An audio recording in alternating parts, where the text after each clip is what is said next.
Bill Dunleavy, co-founder and director of Superchief Gallery in downtown, has been hosting art events every month since he opened over 10 years ago. They were in the middle of Law-Abiding Citizens, a Foos Gone Wild art exhibition, when the wildfires erupted. But Bill and his curator Esteban Oriol wanted to do something to help. I think artists have an incredible resiliency because they live in a world that isn't a normal industry.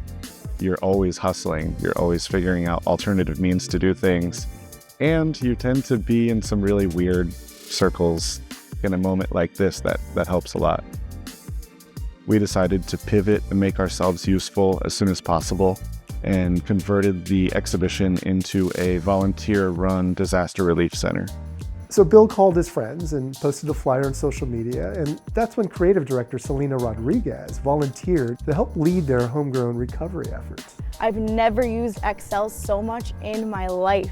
The day that the fires happened, immediately you almost go into shock.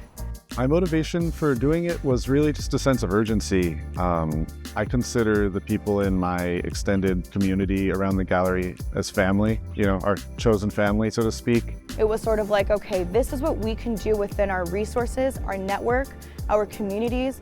Even if it's just our friends that show up, that's some help. So we need to stay on top of making sure that this relief goes on for a long time. We are being people helping people. We are community uplifting and supporting and strengthening our community.